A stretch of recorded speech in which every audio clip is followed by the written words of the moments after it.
So to turn red and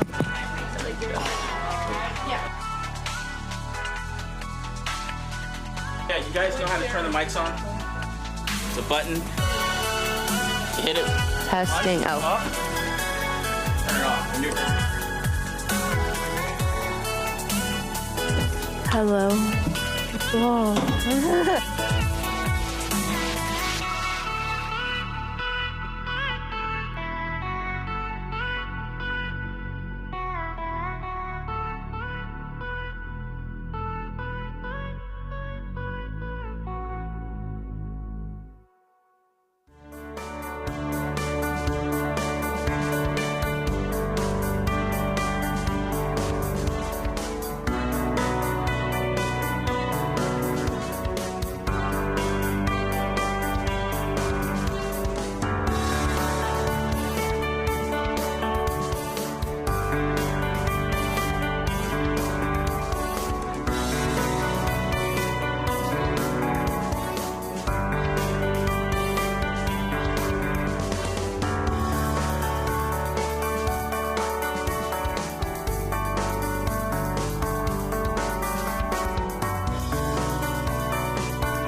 Good evening. My name is Taramolo Atayo, and I am a senior at Wound High School. I am also a Southwest Council member, and I'd like to welcome you all to the first official meeting of the Student Climate Action Council for the 24 to 25 school year.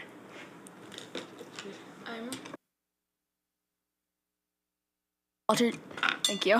I'm Renew. I'm from the Walter Johnson High School, South Central Council member, and I'm excited to work with you all. Hi, I'm Addison Teeters. I'm also from Walter Johnson High School and a South Central Council member, and I'm excited to be here. Hi, my name is Brennan Iliff. I'm a council member from the Northwest region. I'm a senior at Rockville High School. I'm excited to be here. Hi, I'm Magda Singh. I'm from Montgomery Blair High School. I'm a Southeast Council member, and I'm looking forward to a great year. Hi everyone, I'm Nikita. I'm a senior at Montgomery Blair High School and I represent the Southeast area. I'm also very excited for this year. Hi, I'm Elizabeth. I am a senior at Walt Whitman High School, and I'm a Southwest Council member, and I'm really excited for our first meeting. Hi everyone, I'm Walter Shaw and I'm a junior at Richard Montgomery High School. I am an at-large council member and I'm really excited to start this year off. Hi everyone, my name is Cindy Bagari. I am a junior at Clarksburg High School and I'm also an at-large council member, and I am looking forward to another amazing year on the SCAC. Hi everyone, my name is Josie Kim and I'm one of the North Central Council members and I'm from Richard Montgomery High School. My name is Kimberly Lee. I am from Richard Montgomery High School and I am a North Central Council member, and I'm so excited for everything we'll accomplish this year. Hi guys, I'm Roger Wesley. I'm a sophomore at Montgomery Blair High School, and I'm a representative, I'm an at-large council member, and I'm just happy to be here. Hey everyone, my name's Kylan Tao. I'm a senior at Richard Montgomery High School, and I'm an at-large council member, and I can't wait for this first meeting to get started. Hi everyone, I'm Quinley. I'm an at-large council member, and I also go to Richard Montgomery High School. Hi everyone, my name is Megan. I'm a North Area Council member. I go to Poolsville High School, and I'm also really excited for this year. So the first item on our agenda today is voting on the updated bylaws. We're going to start with a summary from the bylaws committee. So does anyone want to start summarizing that? I suppose that I can go over the main changes that we've made. So a lot of it, for the most part, is kind of like well, I don't know if I would say logistics, but kind of like small edits. But one of the bigger edits that we made is that we revamped the communication committee's regular responsibilities, as well as the outreach committee. And we also did make some edits to the duties of the policy committee. And I believe that that is the biggest change that we did make. Great, so we all looked over the bylaws, I'm assuming, so I think now we can vote with a show of hands if that everything is in order and going well.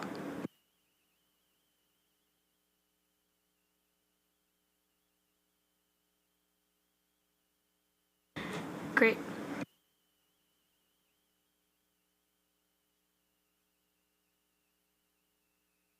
Okay. Now we're going to discuss adding the events committee. I think let's have Kimberly and Josie explain what they had planned for this. Yeah, so I can start us off with like a brief little summary, but essentially what we wanted the events committee to be is like an opportunity for every single person to have their ideas kind of acknowledged and included in our actual program. I know we have the outreach committee currently, but we felt that it didn't fully encompass what SCAC should be able to do, and the way we envisioned it is that outreach would focus more on kind of like collaborative events with MCPS schools or organizations, while the events committee would be more of like more individualistic, with SCAC primarily solely planning the events. Like, for example, one of the ideas we had was to do an essay contest or implement an award program where students would be able to nominate each other for a Green Hero Award. However, the name is like amendable. It was just like one of the many ideas we had in regards to that. And then, yeah, that's basically it. But Kim can also elaborate a little more. So we also focused on, in terms of difference, like the idea of the events committee focusing more on internal events as well.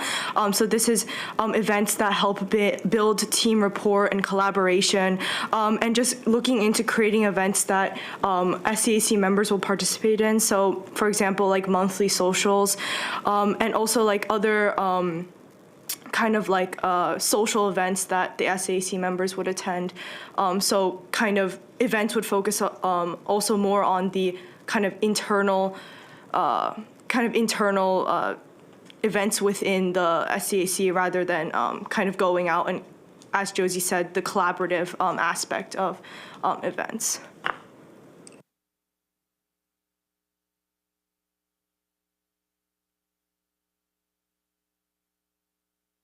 I would like to ask, would this be an ad hoc or would this be a permanent committee?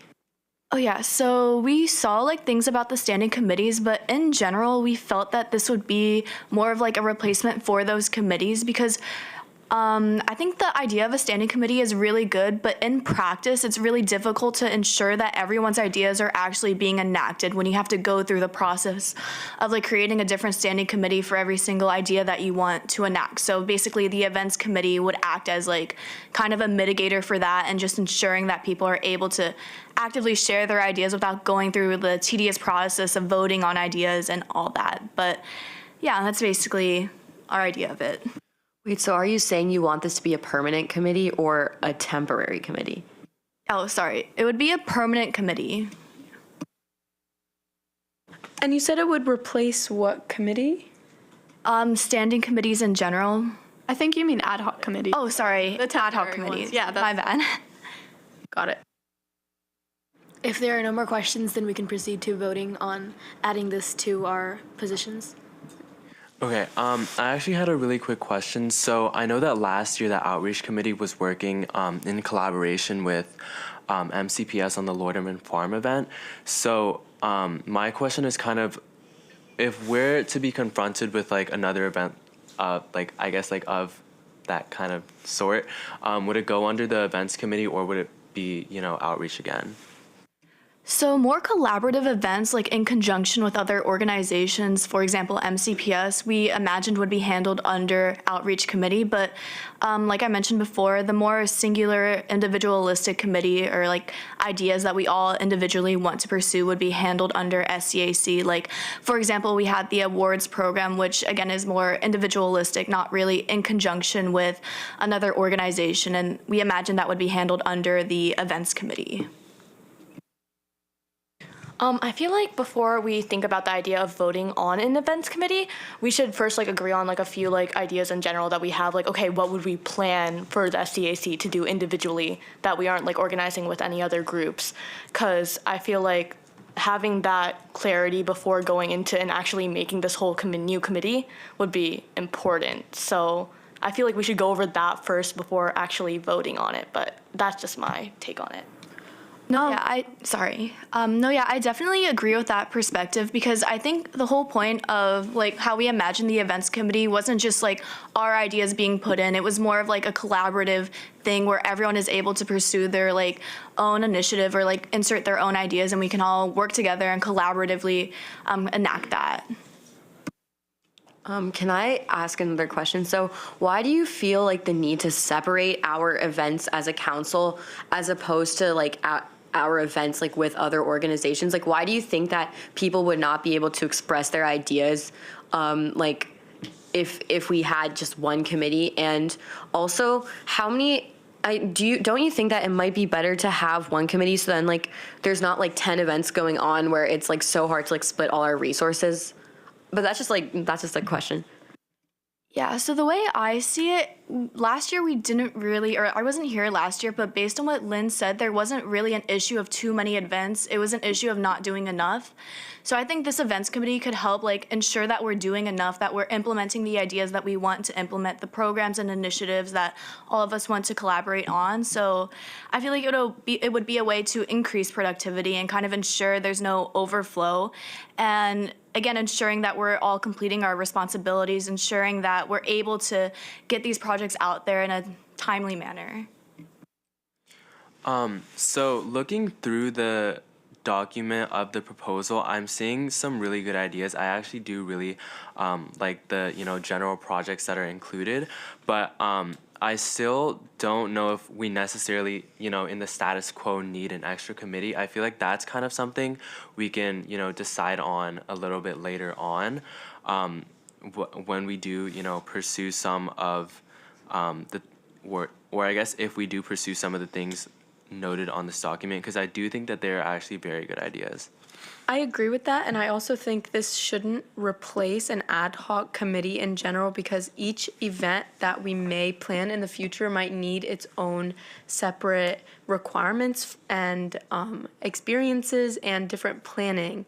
So I don't think this should.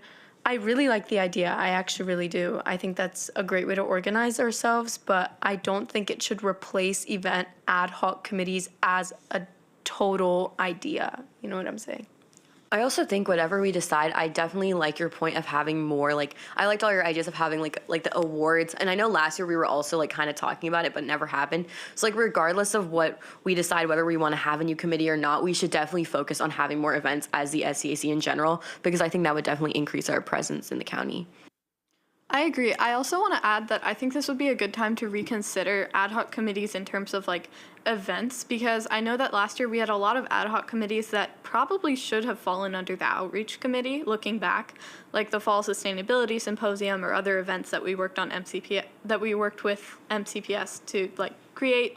So I think that maybe ad hoc committees, you know, they definitely serve a purpose, but we could put those more under the outreach committee, and then this committee could still focus on like new events that we have not had before.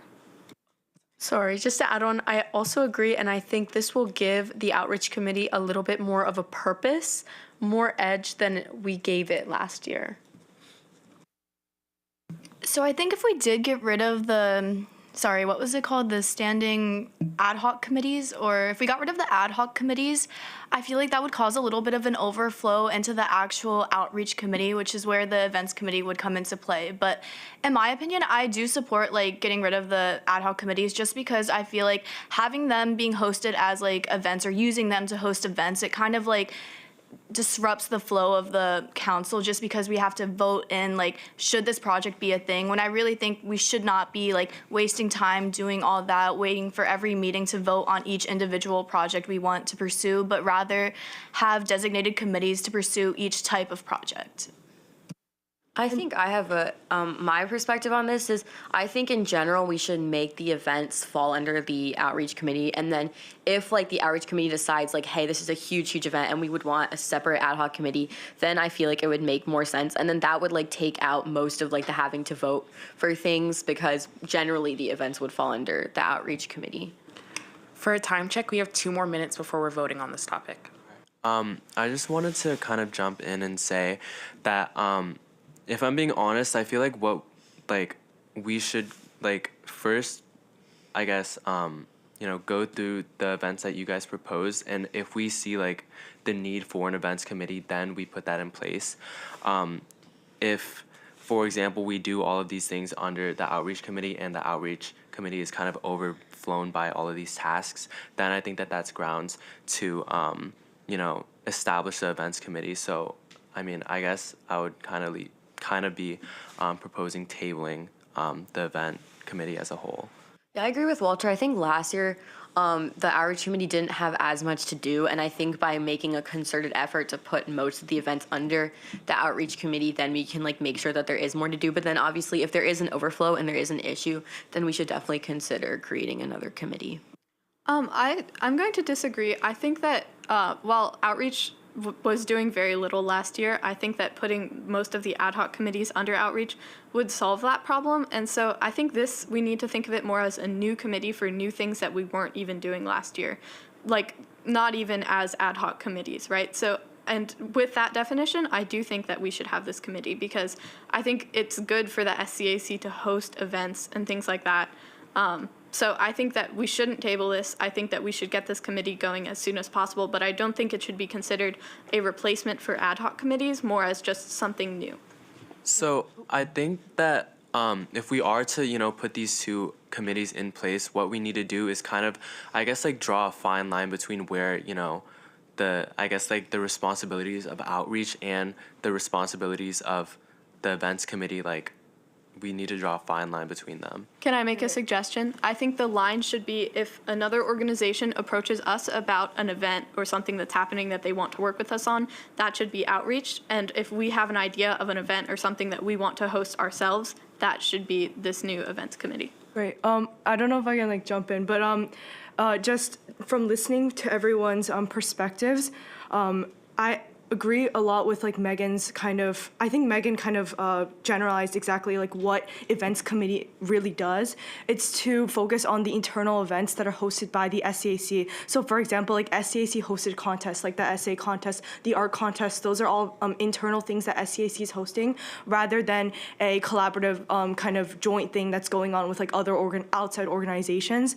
And I also agree that it shouldn't be necessarily kind of a replacement for ad hoc kind of committees, but I think that it should be looked on as a way for the kind of outreach committee not to have too much overflow, as well as being able to focus on more SCAC hosted things rather than the outside collaborative events. Okay, thank you. That's it on time. So now we're going to vote with a show of hands on if we want to add this committee to voting on positions. So let's have a show of hands. Okay, great. So we're going to add that to voting on positions. Timo, if you want to continue. Now we are going to move on to positions. I heard somebody say that they would like to discuss the responsibilities of the positions beforehand. So if somebody would like to go over council chair and vice council chair, or else I can. Okay, so the reason I propose that we kind of go through like and discuss this is because I mean, I did write the roles for all of the ambassadors, like the executive board structure for the ambassadors, and I did send that into the SCAC. And I hope that everyone looked through that. But I did note that council chair and council vice chair were added, and I think that we need to discuss as like a collective council, and I mean there's no better place in here to do so, about what the responsibilities of both of these would be. I feel like when, you know, we're saying the council vice chair will assist the council chair with their duties, I think that that's kind of a very, you know, vague description to have. I'd also like to jump in here really quickly. So I was talking to Walter about this earlier. We should also come up with a different way to vote for positions today or another time, because I don't think a show of hands is like the best way to do it for this specifically. I think it should be anonymous. So I think it might be a good idea to consider moving voting to another day when we can come up with a way just to make it anonymous. Just an idea, but maybe we could make a Google form today and then we vote on it remotely, just so we don't have to wait till the next meeting to actually like implement the chair, vice chair, and things like that. And I think none of the council members should have access to see the results of this form. I think one of our advisors should. I second that. Okay, yeah, that makes a lot of sense. So going back to talking about like the specific roles, I think the idea of like a whole council chair was something that Lynn had suggested strongly to us at our last meeting. And I think the definition that she provided, and you guys can, like, we can talk about if we want to change this, obviously, but just the council chair is just someone who like coordinates everyone and makes sure that everything is going smoothly and that work is getting done, and, you know, meets with the different committee chairs and everything like that. As for the vice chair, I know that the role is pretty vague. We can make it more specific, but I think in general, like, assistant roles tend to be more vague. They're just like a support. They're there if the main chair, if something like happens, or if the main chair has to miss a meeting or anything like that, and obviously to support them in their work. But let me know what you guys think. I think it may work better if I do agree with that general description of a vice chair, but also if they are assigned some specific duties to decide. For example, the vice chair would meet with members of the committee before meeting as a whole. Just that is an example of some particular duties, or else we may have a chair who is wholly present, and while that's great, that leaves the vice chair without work to do, and we don't want anyone to not contribute in the way that they can. I think one thing I also want to add here is this is a new initiative, right? We didn't have a council chair and vice chair last year. So I think we can make the roles as specific as we can for now, but I think we should also acknowledge that I think it'll it'll make more sense like what their responsibilities are as the year goes on, especially as like when the council chair sees, oh, I have X things to do, I'll give this much to the vice chair, and then we can like formalize that in writing later on, because this is definitely also a learning process because it's the first time. So I had a quick clarification question, but are we also doing chairs and co-chairs for the actual committees, or okay? Anything else on positions? I had one question. Are we going to limit how many how many positions a single person can run for? And then let's say that there is so that's my first question. My second question is, let's say there's a position that no one runs for. Would we have like a runoff election at the next meeting? Not like a runoff, but like another election at the next meeting?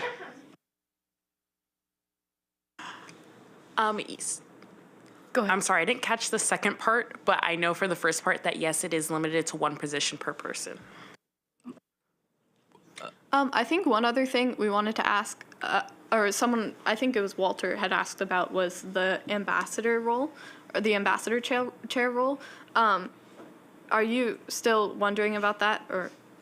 So I mean, in terms of the executive board, I'm still a little bit, I guess, confused upon it, because what I envisioned was that, like, I guess, like, every role that I had put into the document was meant for ambassadors, but if that's, like, not something that we're agreeing on, and the general consensus is that it's for the council members, that's fine by me.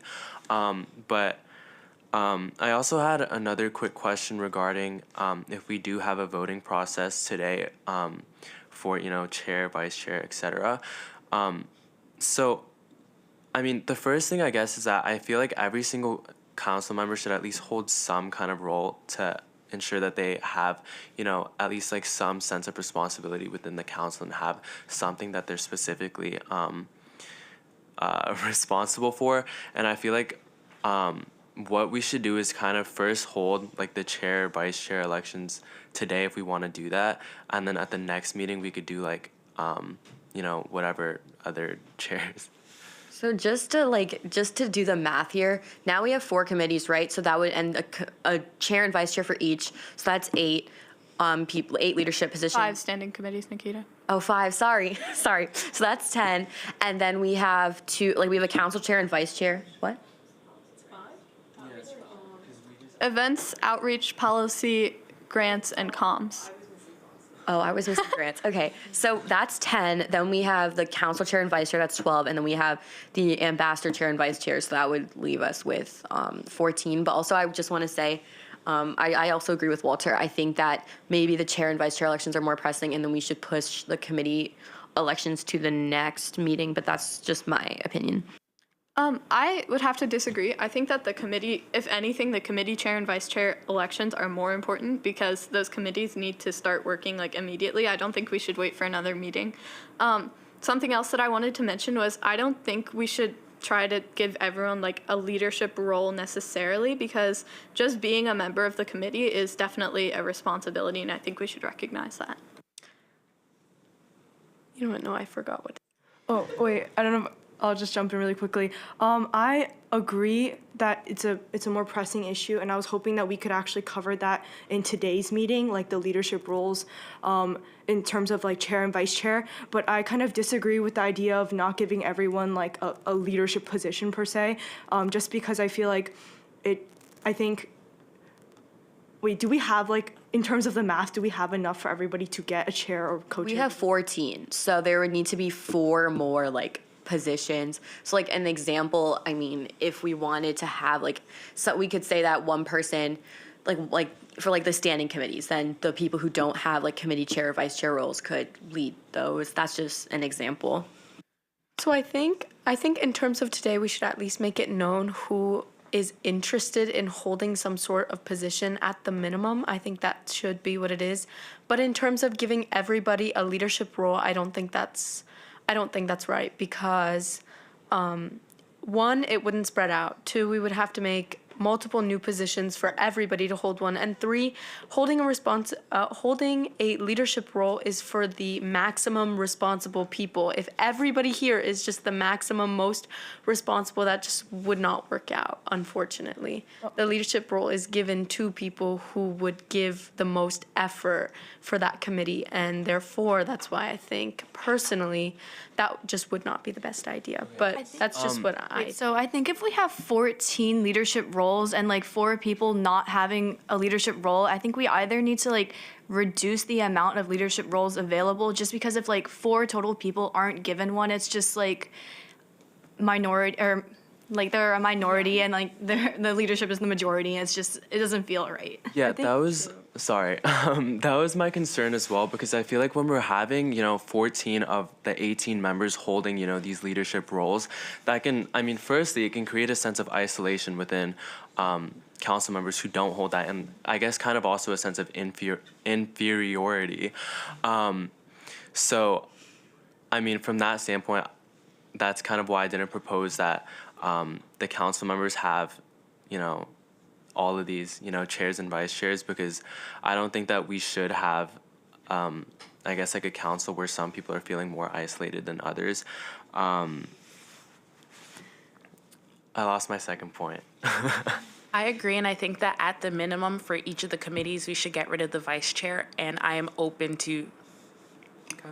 No, I was about to say that. Yeah, wait, I actually agree with that. Like, maybe if we are worried about the kind of like the majority being all like leadership, then we should get rid of vice chairs and just have chairs for every single committee.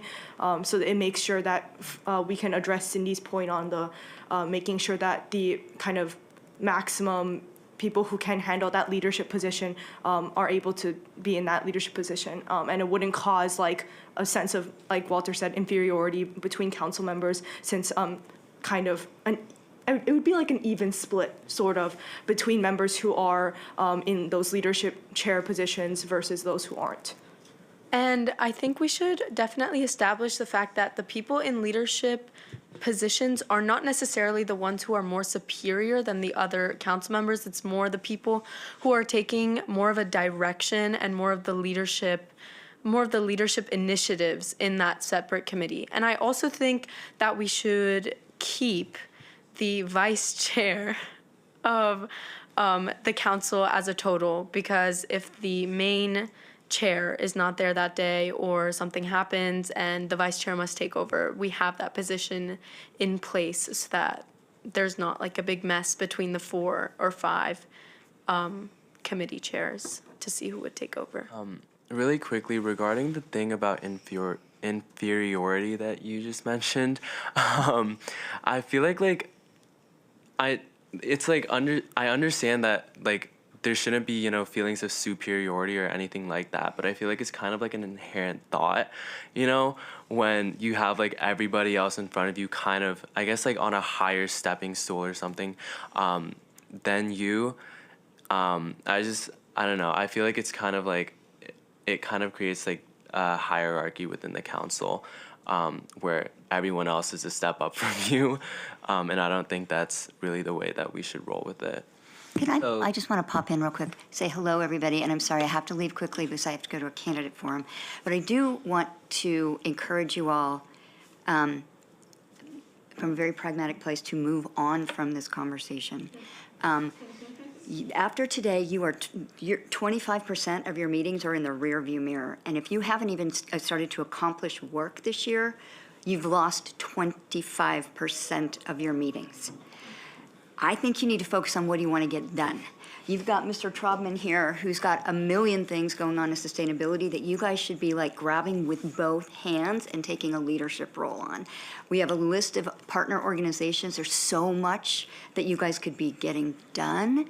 And I think a year from now, nobody's gonna care who's got what role. And I can tell you this from a 62-year-old person who has been part of more organizations than I can name. So I would really encourage you to really focus on the work and what you want to get done, and start really jump starting the things that are important to you. Why did you want to be on this group? What did you want to get done? And let's start getting stuff done, because you have a lot of opportunity. You've got a lot of people that want to work with you. You want to like introduce yourselves with authority, get that website going, get that introduction, you know, all your connections to all of your schools, because you all have, right now, you've all covered what all 211 schools have a council member, and you want to really focus on that work and then the bigger work. That's just my opinion, because I really do think a year from now, you won't even remember this conversation, but you'll remember what you got done. All right, yeah, so. And I have. Thank you. Yeah, thank you. You all know how to get in touch with me. Hey, Dari. Thank you for everything that you're doing, and I see so much opportunity for you guys to really this year. And Mr. Trubman maybe can even talk to you about Inflation Reduction Act and how you can make sure, as I shared with you, the school system gets back millions of dollars this year. Oh, wow. Which would be huge. Okay, so what I think that we should do in this current moment is, I guess, just table this and do it in a virtual meeting. I feel like we're kind of spinning in circles. I think we should come up with who's interested at least. Is that okay? Like, Yeah, that's fine. Let's get this started. So quickly, I'm going to list the positions. I have 7, and then list them, and then they can Wait, say just who's a quick question. Is the ambassador chair and vice chair, will they be ambassador? I got the sense that they were going to be people on the SCAC who are going to help manage the ambassador program. So if that's the case, then there I feel like would be 9 positions or 8 if we don't have an ambassador vice chair. I think it would just be a chair since we've eliminated the other vice chair position. So yeah, I think it makes sense to have someone on the council who can communicate with the ambassador program chair who's an ambassador. Okay, so to quickly table this conversation, I have council chair, council vice chair, comms chair, outreach, policy, grants, events, and ambassador. So for show of hands, who's interested in council chair? Woo! So is that like a default thing, or should we? Was anyone virtually interested? No. I think we can make that a default. Okay. All right. Thanks. Anyone interested in vice chair? Woo! Okay. Next up, we have comms. Woo! And then we have outreach. Woo! This is going. Oh, okay. I lied. Sorry. And then we have policy. Oh. Okay. Sorry.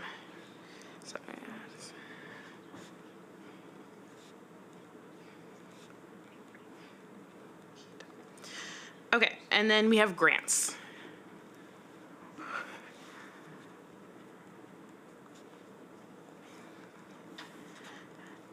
And then events chair. Also, just a quick note, but since Kim and I, we came up with a proposal for events together, and we kind of like planned it out together. Like, we were on call for like a few hours planning it out, all the ideas. Would you guys be comfortable with us being co-chairs? Just because like I wouldn't want one of us to be co-chair over the other, because we both put in like an equal amount of planning to it. Yes. I think we can make that accommodation. And then we have ambassador. Okay. Okay. And now we're moving on. Okay, great, thank you. Now we're gonna move on to partnering with organizations and with MCPS. And thank you so much to Mr. Trobman and Mr. Derby for being here today. Do you have any projects this year that we can support?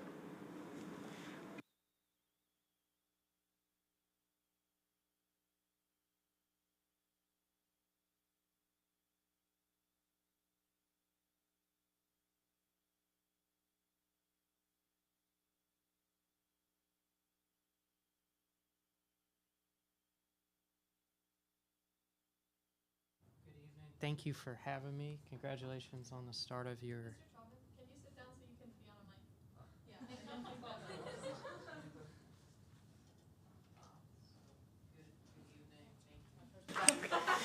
a mic? Okay, the third try we'll get this. So good evening. Thank you all for having me. Congratulations on the second year of the SCAC. I'm looking forward to working with you all. My name is Harris Trobman. I serve as the Life Infrastructure Manager in the Office of Facilities Management. I serve also as sort of a liaison to your committee, to the council from the Office of Facilities Management, and help to coordinate some of the events and projects that we're working on from the sustainability perspective as I work in the Division of Sustainability and Compliance. One of the biggest projects I'm working on right now is continuance of the Loiterman Reach Hub. So if you're not familiar with it, it's the Resiliency Education Action Climate Habitat Hub at Loiterman Middle School. In the region, we have 20 schools and over 17,000 students within 2 miles of the project site. We're building a 1-acre urban farm along with an outdoor classroom, amphitheater, and other climate demonstrations, including an energy demonstration center, some art components. Right now we're working with a private company that's interested in donating a mural that will have carbon absorbent paint on it, which will be a first for MCPS as a pilot project, which will be really interested on the building. So I printed out some, and I can email this to you all, certainly.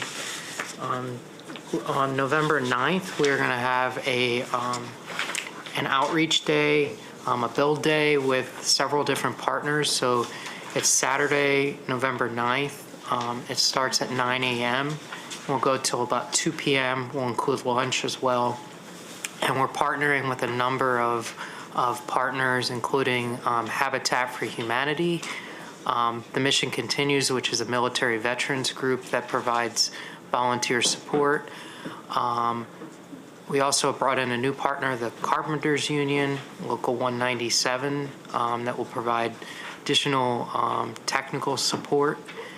And then some of our existing partners on the project, including PEPCO, Department of Environmental Protection, the Montgomery County government, several different additional agencies that are partnering with us. So the project is going fantastic, and we're excited about this next date, which will be a great opportunity to partner with the council.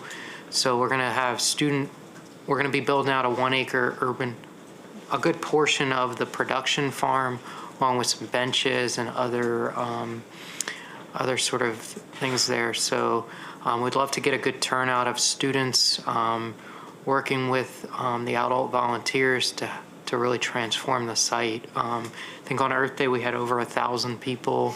Almost every single news outlet was there, and we're expecting similar at this event. So hopefully you all can join us there. Any questions on this event or? Yeah, how can we help you? That's a good question. Depending on the council's capacity, I guess, right? I know you all are students, and that's your primary mission right now, right?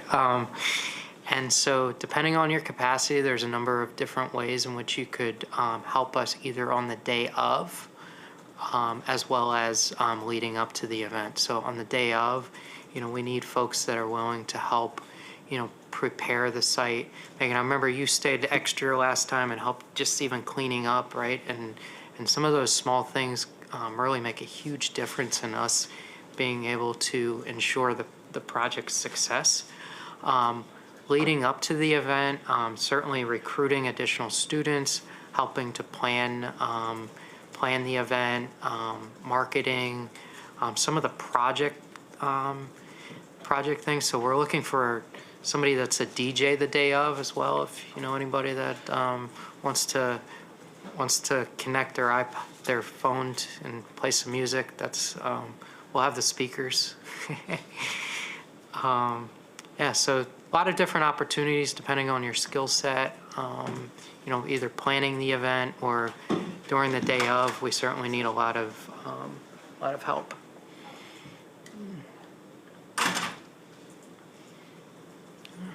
I just have a clarifying question. Cindy, since we decided that it's that you're going to be the chair of the communications committee, I was wondering if you would be also in charge of the social media. Yes, I would. That's probably the whole part of comms. Okay, so maybe we could work on you could work on promoting this event and more of this organization's event? Yeah, anything Mr. Traubman needs, I can do. Yeah, Appreciate that. no problem. Yeah, definitely spreading the word about this event. I think right now we have about 150 students signed up, and we're hoping to get up to around 400 to 500. I'd also like to say if anyone has any updates on our headshots, that would be great because we would love to get or meet the council members post out before anything. I can reach out to Mr. Gross and ask him about the status of that. While I'm here, I can also update you on a few larger projects that we're working on right now. So we're continuing to do tree planting. So I think we have about 22 schools lined up for tree planting. Last year we planted over 1,400 trees at 43, I think around, oh no, it was 34 locations. This year we're scaling it down slightly, but still huge impacts. We also are launching, last year we were fortunate to receive several grants to develop outdoor classrooms, which integrate stormwater management. So Mr. Derby and I, along with a few other colleagues, are currently working on College Gardens Elementary School. So those that are interested in working, that's going to be our first pilot one. That's through a grant from the Chesapeake Bay Trust for, I think, $94,000 to build an outdoor classroom there. We also, in a few months, will be starting another grant from the National Fish and Wildlife Foundation to build another 6 outdoor classrooms at different locations, different school locations, including some high schools, elementary schools. So a lot of opportunities to start to think about what those programs look like. About the tree planting, is it an open event where other people can attend, or is it something just for the students at the school and like the staff member? Good question. So it depends. Right now, the contractors plant the trees. But one of the things that you all can do is as you're doing outreach to schools and schools say, hey, we want to do our sustainable actions, and one of them could be tree planting, right? That's something that's tangible. And so, we're planning 1, 2, 3 years out. So, if a school's just starting their green school program, that could be something that we might want to do with them next year. We do some outreach programs with the tree planting. We typically do about 3 or 4 events. So some of those schools can do that, but there's post monitoring of the trees is something that we're working on trying to establish, right? So how do we do citizen science and other sort of things to measure the trees' impacts and the carbon sequestration of those trees? So that makes sense. Awesome.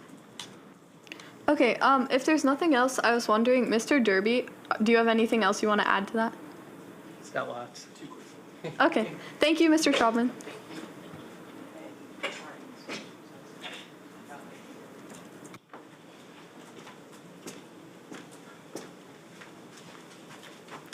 Good evening, everyone, and it's great to be back. Great to see familiar faces and all the new ones and all the great energy as well.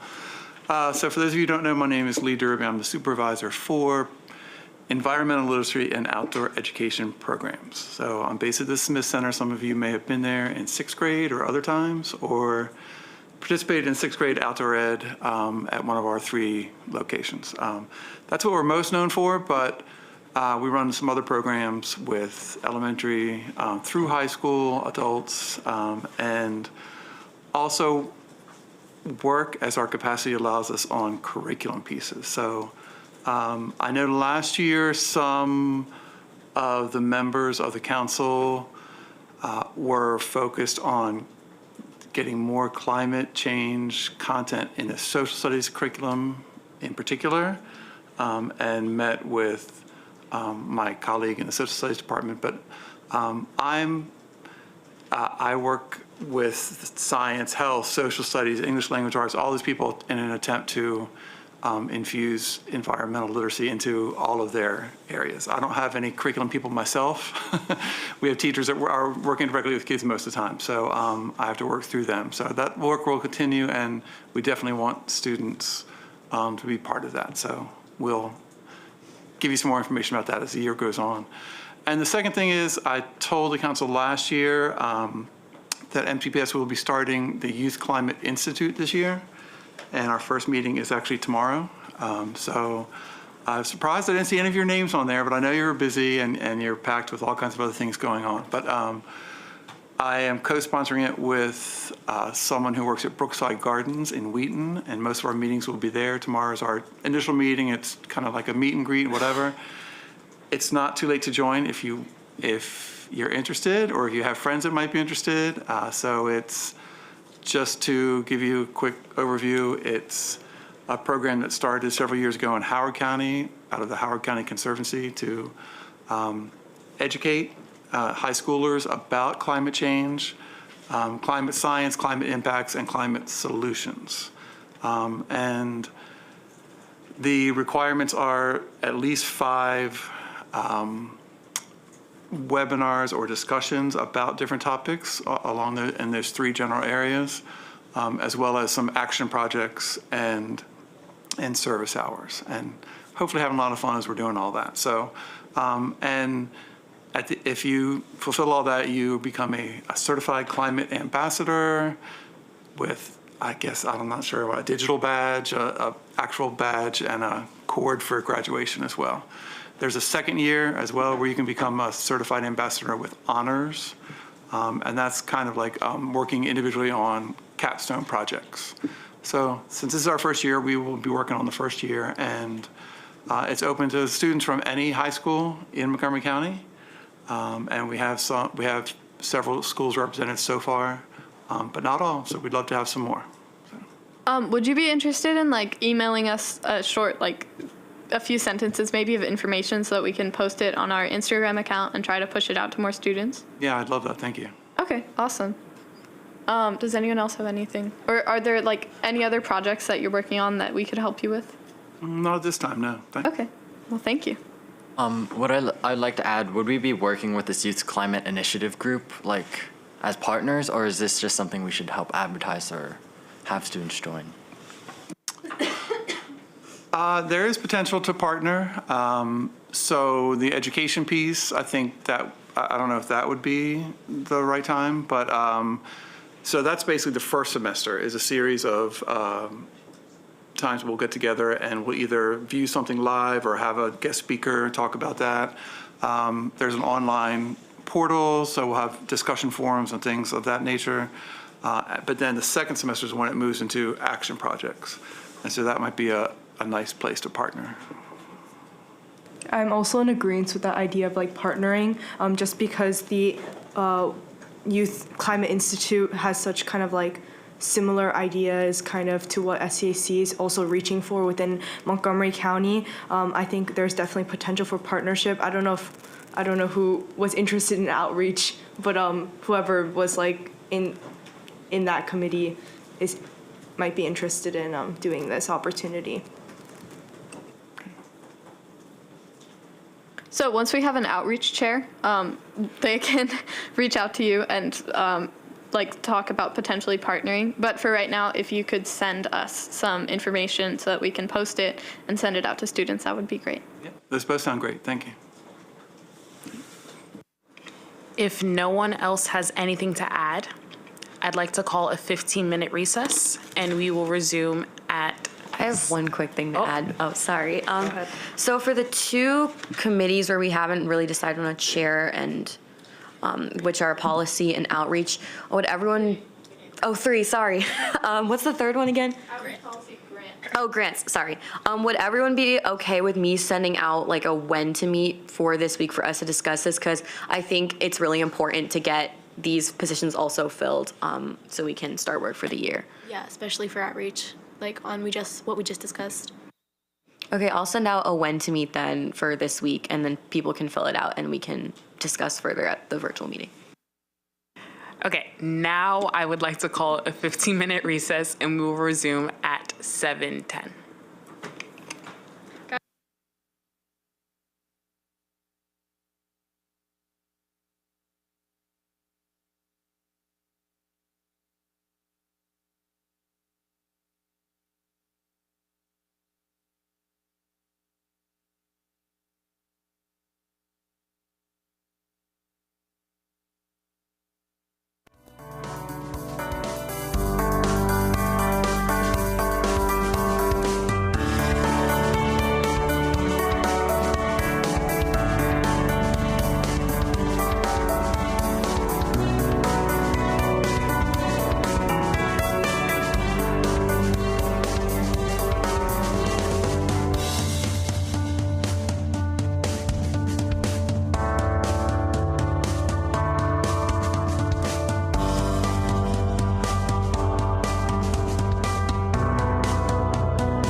we're going to resume our meeting first with the discussion of ad hoc committees. So since we decided that most of our ad hoc committees will go under the outreach committee, this discussion might be a little bit shorter than we intended since we're not like deciding who is going to work with what committee. But I'll just really quickly go ahead and list the committees that we had thought of. So there was, oh, hang on. Sorry. There was the Superintendent Proposal or Briefing Committee, the Press Conference Committee, which would be later, the Fall Sustainability Symposium Committee, and then there was a Glenstone Meeting Committee. So I think the first three of those can definitely go under outreach, but the Glenstone Meeting Committee is already established. So do you all have an update? Not necessarily an update, but we still have that offer on the table if we want to have some sort of team bonding. It is getting a little cold, so I'm not even sure if that's like a viable option right now, but we can plan ahead maybe? I don't know. Anything that anyone wants to pitch to us, we can get that planned out. Wait, in light of the events committee coming out, just because we're more big on internal, is it okay if events kind of leads that initiative to make our first team social bonding event? Just a quick question about the Glenstone thing. Is this the same kind of email chain that we had for a September meeting? It's like the team bonding thing that we did with Nature Forward last year. Yeah, no, I get that part, but I meant was it the one where we kind of postponed it from our September? Oh, it might be. Okay. Yes. Yeah, I know Celestia works a lot on that, and she can pretty easily get into contact with one of the Glenstone's owners and get that set up if we're interested, because it is getting cold.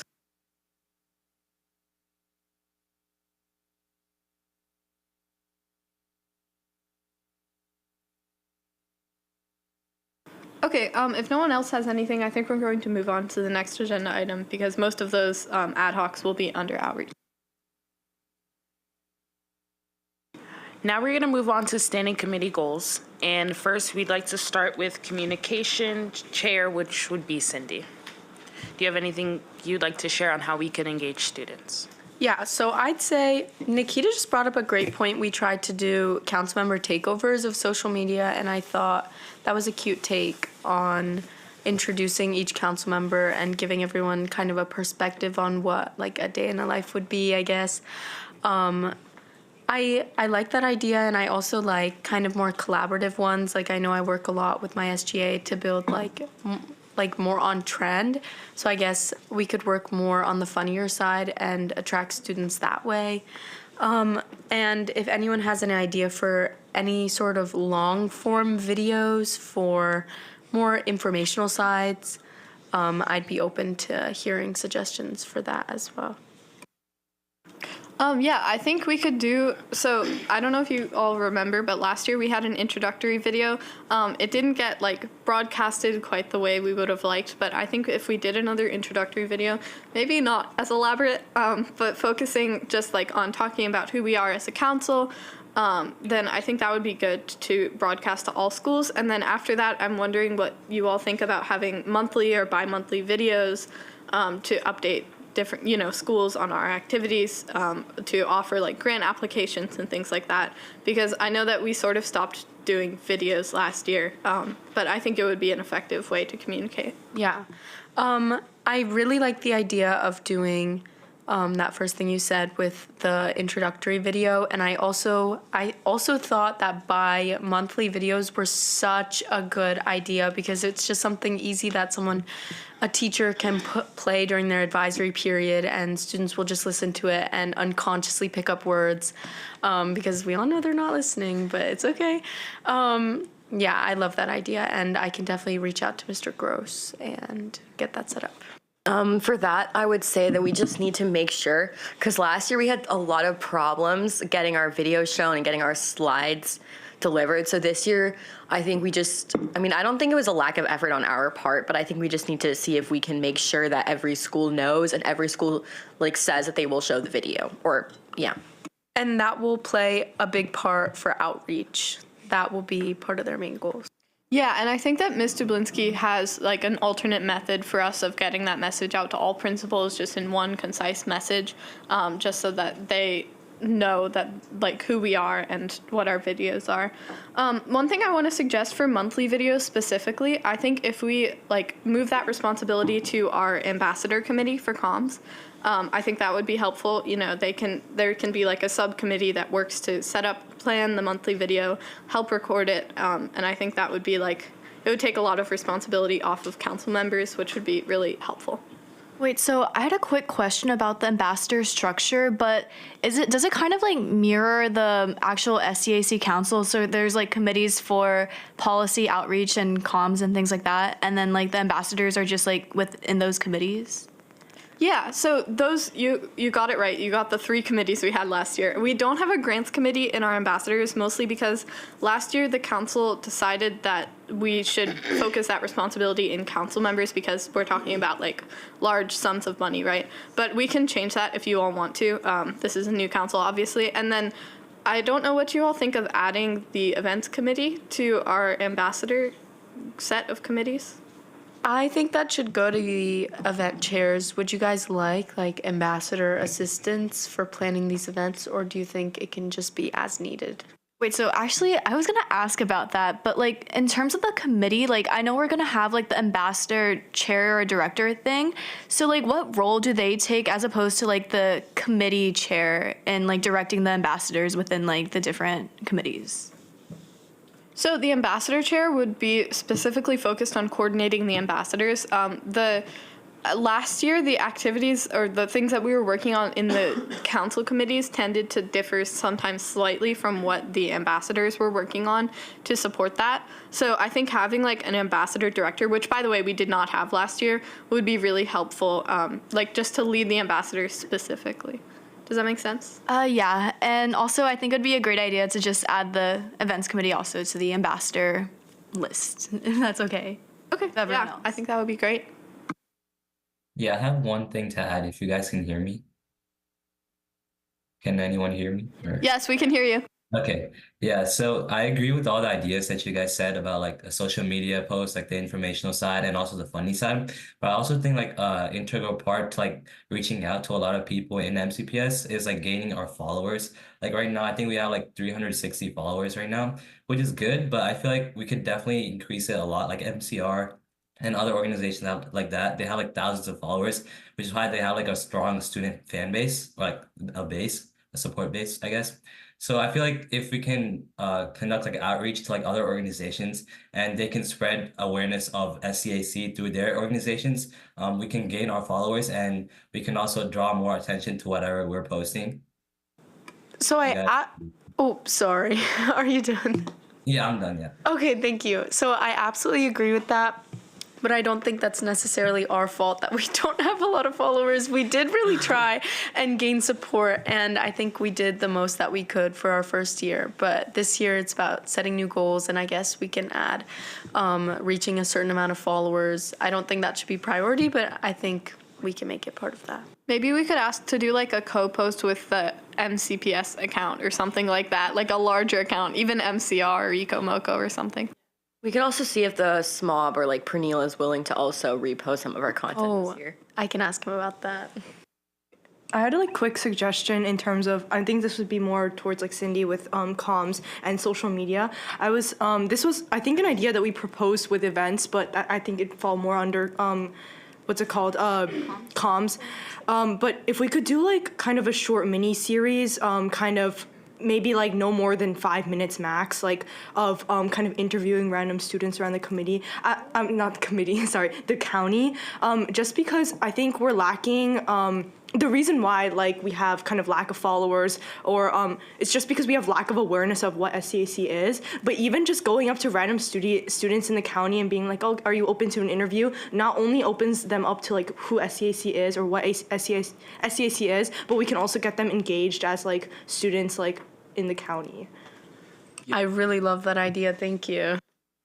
Yeah, I feel like another thing that we can do, you know, with the addition of our events committee is really, I guess, like collaborate with other organizations that are kind of outside of MCPS. I mean, of course, well, okay, I don't know if that was the right wording, but like Anyway, I mean, like, just collaborating with, you know, nonprofits, green nonprofits in our, I guess, like, area. Yeah, and I think that that's something that'll help, you know, make the SCAC more known, at least in that realm. With that, I would like to transition into the outreach committee and goals for that. I know that we have not directed a chair for the outreach committee, but that is open to the floor. So I think that something that Mohammed and I were working on was like preparing an email template for all of you to send out to the schools that you chose to work with. So hopefully we've done that, and hopefully you're getting some responses back. But I think one of the main things we want outreach to focus on this year, or at least one of the main suggestions I would have, would be having more school visits. I think we had like 2 last year.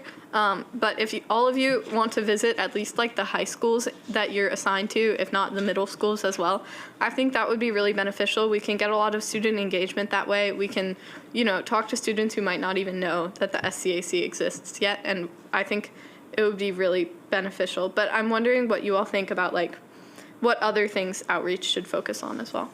Kind of to add on to the school visits thing, I think that when we're reaching out to schools, we should not be solely reaching out to like principals and vice principals. We should still be like putting them on the email. But what I'm saying is that, you know, Pernille's SMOB team, they were able to visit a lot of schools last year. We weren't able to, you know, do the same.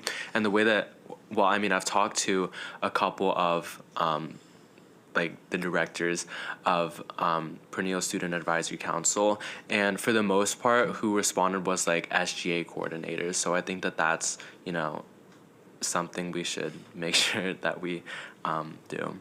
Yeah, one thing we added on our email template was like we first email like the principals, and then we asked them to connect with us to like the environmental coordinators that are present in their schools. So like we can establish like a more direct connection with like a person who's actually like experienced in the topic. So I guess like if we keep sending on the emails to environmental coordinators, that'll be helpful. And also something like Mr. Troman said about the tree plantings, and also what me and Megan and I talked about in our meeting about like making some events for like elementary and middle schoolers, such as like planting gardens or something like that. I feel like we could definitely like increase our outreach on that and talk to like the environmental coordinator at each school and try to organize some events that the students can actually partake in through like their science class, so they can also get an awareness of what SCAC is, and they can also like directly impact the works that we are doing. Oh, I had a quick concern. I don't know if any other council members are experiencing this issue, but me and Josie emailed about, I think, a total of 24 principals within the like later half of September, so it was kind of a while ago, and we haven't received a single email back. So we were just kind of hoping to look at what other council members are doing that are different from us, that might be kind of gaining more outreach from like back from principals or other leaders within schools. I'm experiencing a similar problem. However, I've heard back from, I'd say, about 4, but you know, that's not enough. One thing, I'm sure you guys are sending follow-up emails, but if not, make sure that's one of the things that you're doing. Also, there are some principals in schools that like I know personally, and so that I've used that as an opportunity at events to talk to them face-to-face, because it's hard for people to ignore you when you're right in front of them. So I think that if it's possible, take the time to physically go to these schools if you can, or just take the opportunity to talk to them face-to-face. So I just... Wait, so are we kind of like looking into doing, are we open to council members doing like those SCAC in class, like in school, like visits? Is that something that like we're pushing for all council members to do within their areas? Yeah, definitely. Okay, that's great. Okay. I had a question regarding, I know there were only 2 in-person visits that happened last year, but how did you guys like structure that? Was that like you guys went like right after school. Did you guys get like passes or excuses from the SCAC to be able to do that work, or was it like completely after school had ended and just with council? So the school visits occur during school. That's the best time to talk to students. I think either during lunch or in the morning. Probably during lunch is the best time. It is kind of unfortunate, especially when you're far away from a school, to have to leave your school and go there during lunch, but it can be excused, especially because, you know, it's definitely like an educational purpose. So yeah, they take place during school. They were structured, I think for elementary schoolers, it would be like an assembly format, but for middle and high schoolers, we focused more on having like tables just for students to come up and talk to us. I just had like, sorry, one quick question. I know that we're sending like both the introduction email and the visit email to the principals. So if we're getting unresponsive principals, I know I got 2 responses. If they won't respond to our introduction meeting, how are we gonna move forward assuming that they're gonna not respond to our visit emails? Like, how are we gonna move forward with the visit if we can't get a response from the principals? So, I feel like when we're just emailing principals in specific, they're kind of, you know, they're oftentimes overridden by a lot of emails. So what I think would be the next best course of action to take is, again, reach out to, you know, SGA coordinators or something of that sort, because I mean they have a very close relationship with principals and they can, you know, kind of act as, you know, someone to relay that information. Yeah, and I also think like straight up just like visiting the schools and talking to like the coordinators there would be like, you know, emails can get lost. There are lots of emails sent to like principals every single day. So I think like taking a step forward and like visiting the school would be like a good initiative to take. But like I know that we have like, I asked about identification and we can use our student IDs. But I was also like, I was wondering like when we're like visiting them during lunch, like how would we get that pass to like be excused from our like classes if we're a bit far away further from it? I think Lynn can write an email probably. I think if it comes from a Board of Education member, it'll be excused. But I think we need to move on now. Now I would like to give the floor to Joanna Snyder and Sebastian Gordon to talk about the Climate Change Action Plan.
Sorry, I don't think I have enough copies, but I'm just going to pass them around, and if you're good, cozy with your neighbor, you can share and pass them on.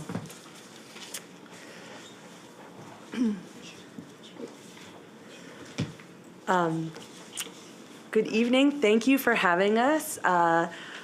In addition to kind of what we're going to be diving into tonight on the topic, that's one of the things that we work on, we thought we'd also just make sure you all know who Sebastian and I are and the small group we're trying to kind of get off the ground on the adult side of partnering with you all. So my name is Joanna Snyder. I have 2 kids at Woodland Elementary School, which is in the Einstein cluster. I'm also a science curriculum specialist. I telecommute to UC Berkeley, so I do a lot of work with environmental for K-8, particularly middle school, and also working with teachers to use their schoolyard. So that's kind of what I've done in my day job, and then getting to come here and work on this stuff. So you'll see a lot of overlap in my interest with that. I was the crazy outdoor lunch lady, in case you guys saw that during the pandemic, and Laura Stewart, who's now running for the Board of Ed, sucked me into MCPS-MD when they were doing COVID equity advocacy work from the parent side. And so MCPS-MD, not everyone knows it, but I'll just really quickly, is the umbrella organization, Montgomery County Council of PTAs. I like to say it makes PTAs a little less inequitable. So there can be a whole umbrella organization. Every PTA in MCPS has 2 delegates, and the president is a delegate to the organization, and then they have their own leadership board. And there's an entire CIP, or Capital Improvement Projects advocacy segment that Sebastian and I are under with the Sustainability and Green Schools Subcommittee. They also do a lot of work on the construction equity. Laura was huge on trying to kind of move what the redistricting and the schools that were getting prioritized, making sure there was equity involved in that. So that was a lot of what they were working on. And they're trying to get safe routes up and running. So if that's another thing you guys are interested in, I imagine there's a lot of advocacy there. That's just one tiny bit of MCCPTA, but that's where we're housed. And then I'll let Sebastian say what he does and who he's connected with in his work here, but I'll just say my projects tend to be with schoolyard, green infrastructure. I'm very passionate about getting more schools certified as green schools, and then also the environmental literacy plan, which we'll talk a little about tonight. Thanks. My name is Sebastian Gordon. I've got 2 kids at Pyle and 1 kid at Chevy Chase. And I've been working with community climate change organizations for the past couple years. The one was originally the Climate Action Plan Coalition. So a couple years ago, Montgomery County came up with the Climate Action Plan, which was this plan that we're going to reduce greenhouse gases by 80% by 2027 and 100% by 2035. And so I've been working with that group for a couple years now. And when we're talking about working with the county, MCPS is the biggest part of the county budget by far. And so then I was like, you know what, to really help the county achieve these climate change goals, we should be going through MCPS. Like, we have to include MCPS in those discussions. So that's kind of where, you know, I've been coming in and working with Joe on that. So I've been working more on the infrastructure, you know, also the food waste I'm interested in, but the food waste, I've been looking at the transportation as well, and then also greening the buildings and reducing kind of energy demands on buildings. So that's kind of where I've come at from there. While I was kind of researching, you know, how to get MCPS more sustainable, I started talking to people over in Prince George County, because their school district over there actually came up with a climate change action plan.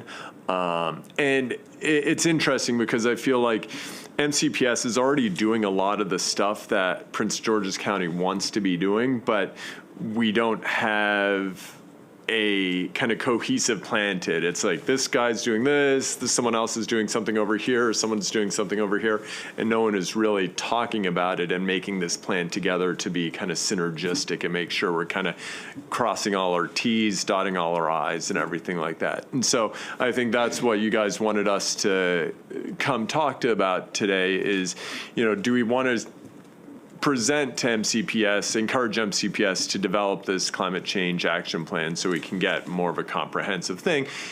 And so we can make sure that, you know, to evaluate what are we doing, what's going well, where do we need to put more effort into. So that's what I'm here to help you guys with today.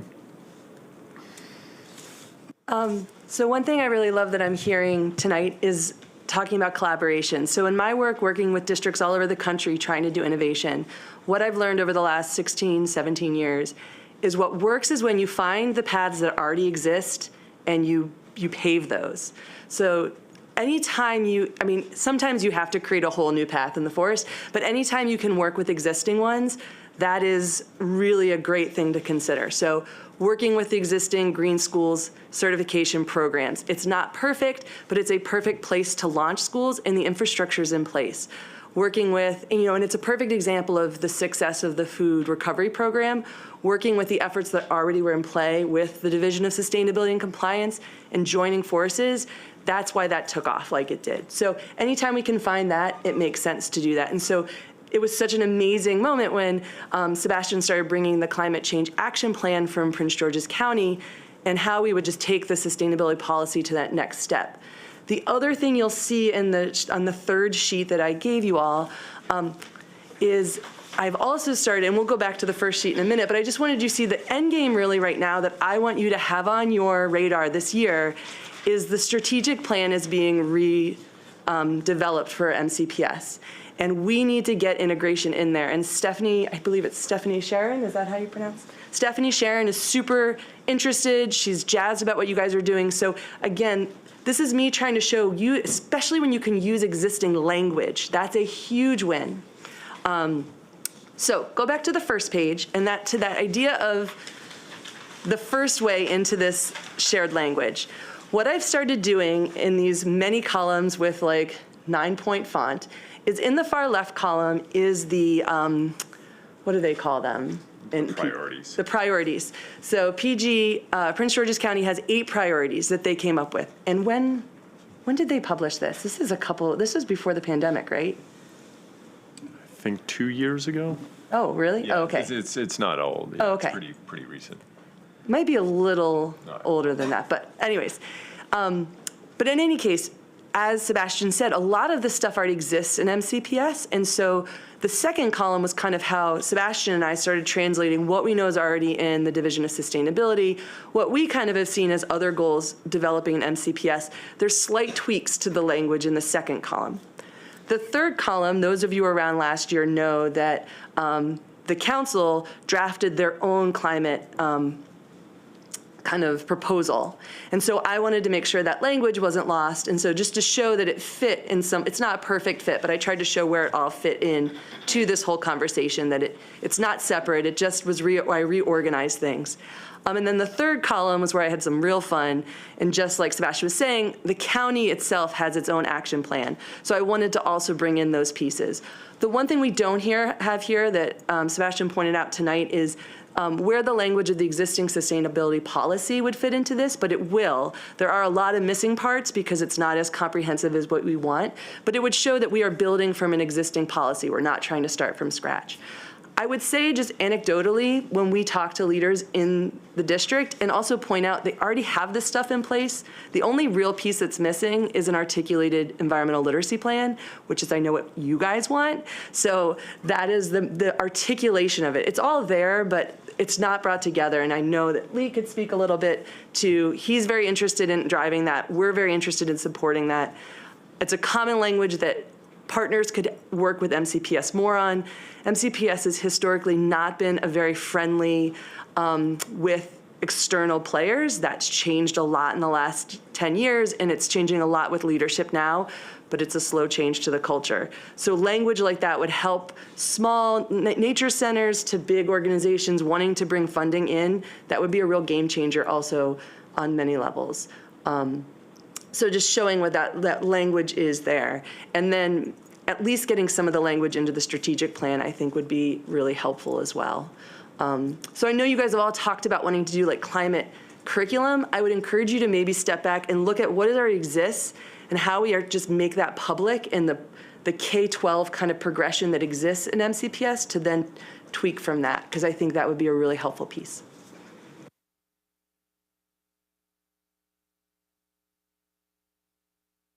Okay, thank you so much. I think that a lot of this is going to have to be a separate policy meeting because we are low on time, but we really do appreciate this. I think the reason that we decided to bring this here to the whole council instead of just focusing it on policy was because we know that this climate change action plan is going to be like one of the biggest projects, if not the biggest project that we take on this year.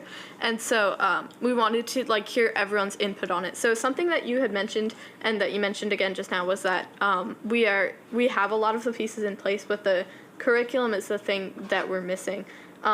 So I guess like that changes the process a little bit from how we were thinking about it last year in terms of like looking at all of the different pieces of the Prince George's County plan, you know? So I think we have like a list of the process.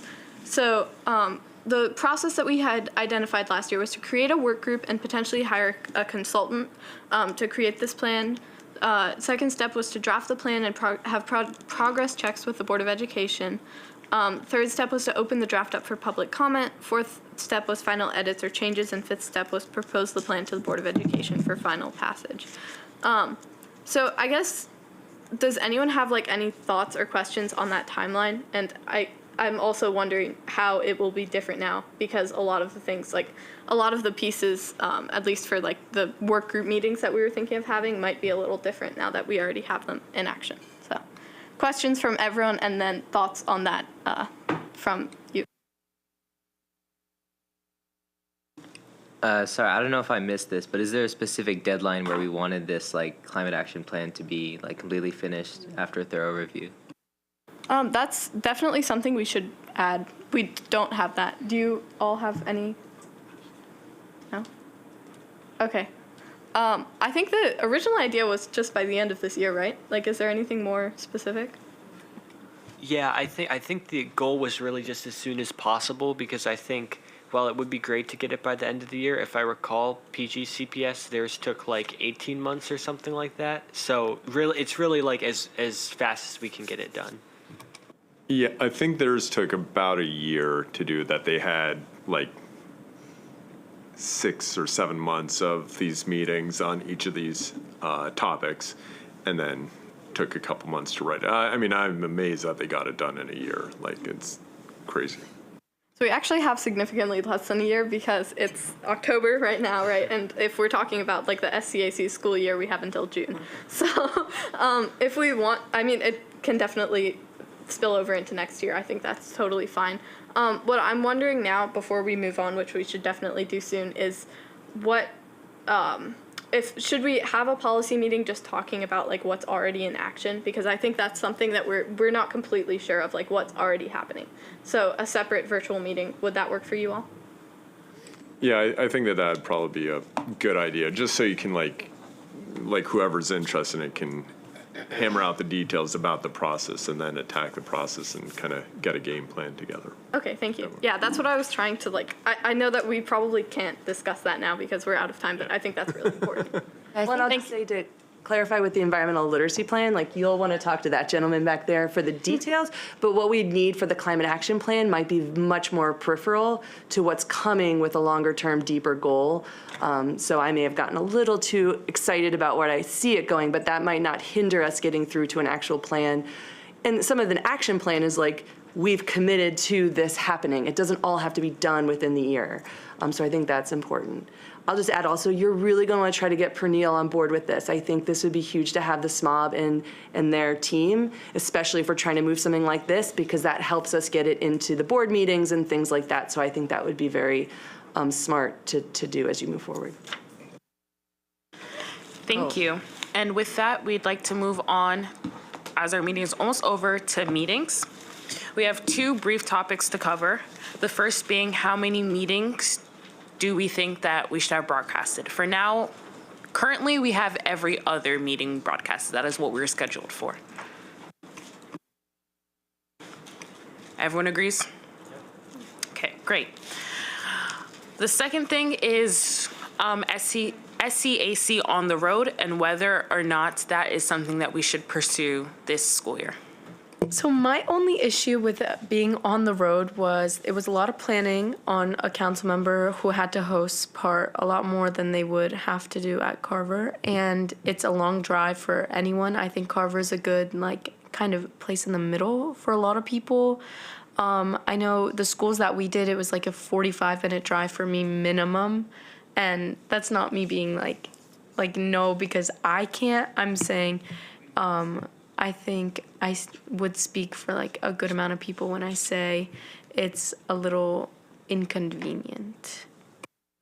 Yeah, and also another thing is that during the one on the road meeting we did do, it was kind of like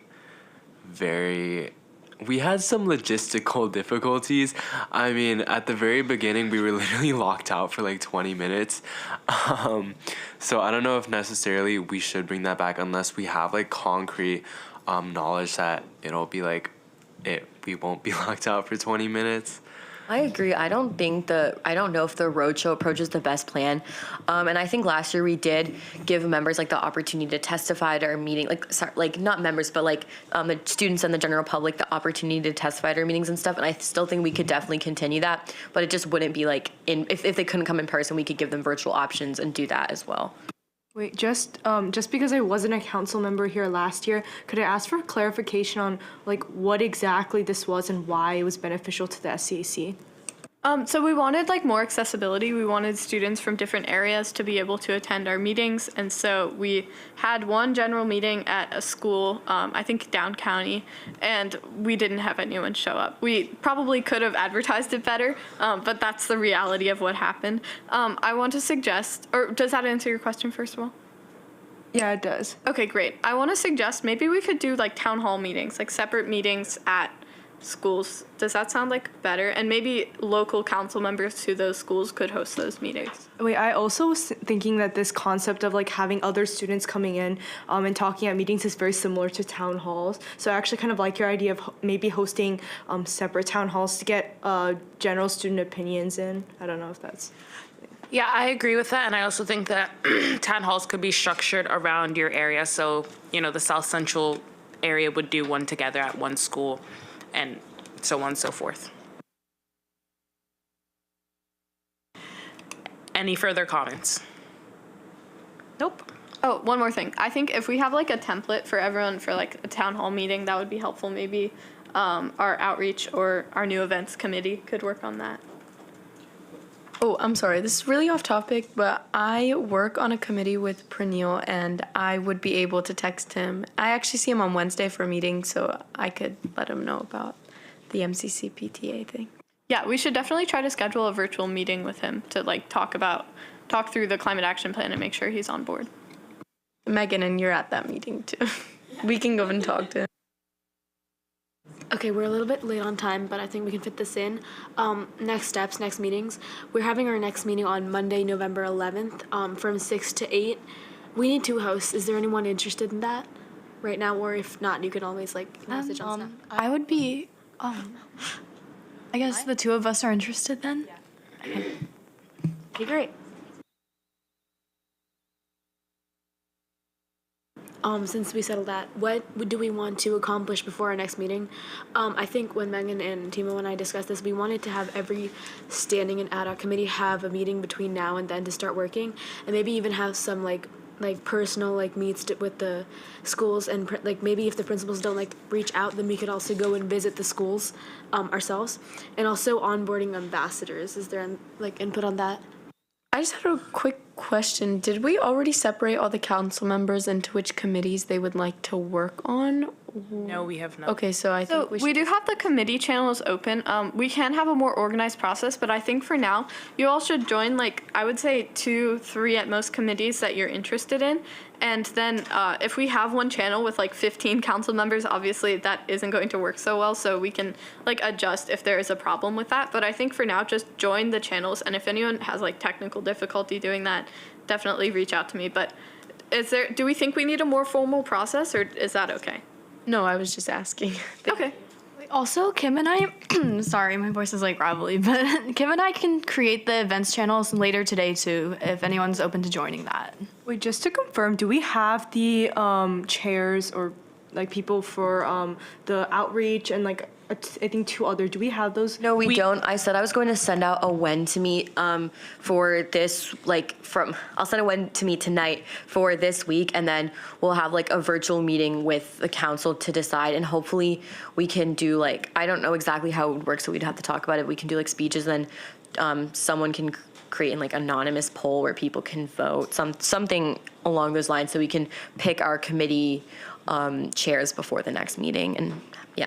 Okay, that's great. Thank you for clarifying. Just a quick point back to the all the ad hoc all the ad hoc committees meeting before November 11th. So I can see policy, or not policy, but outreach and comms meeting, but do we want to already start the grants committee or like start the Yes, rubrics? 100%. So Okay. grants actually should meet like they might have the most urgent meeting because we need money, we need a budget, and we don't have any right now, so we need to present to the Board of Education. So yeah, pretty much all of our committees should be starting as soon as possible because we're already like starting up a little bit late. So. All right, thank you. Is the date for the deciding the voting on the outreach committee and the other committee the chair that wasn't decided, that and the policy meeting, is that those two dates going to be decided soon? So I'm going to send out, so if this is good with everyone, tonight I'll send out a when to meet for maybe starting from this Friday to next Friday, and then I would say everyone needs to fill out the when to meet by Wednesday evening, and then we can plan it, and then hopefully, like, I can definitely look into this if we're not able to, that's fine, but having some type of like anonymous poll where people can vote, and then we can decide that way. So then hopefully by the end of that meeting, then we're able to, or like if there are council members who can't attend and would like to vote, we can record speeches. I can like see if I can figure out logistics and then send out a plan for everyone.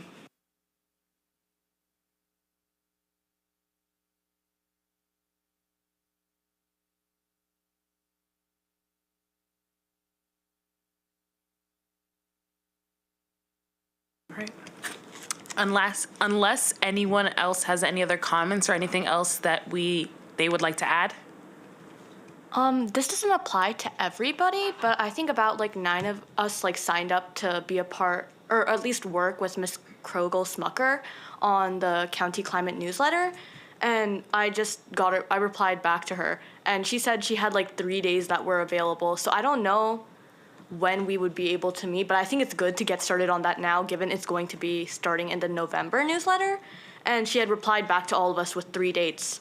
So I guess we can also, if we can do it right now, like at the end of the meeting, if you guys have like a few minutes, we can figure out which day works best for the majority of us, and we can schedule that meeting and get back to her quickly. Okay. To reiterate, we are meeting one other time this week to sort out the rest of the positions in our goals for the next meeting. That's it. And with that, this meeting is adjourned.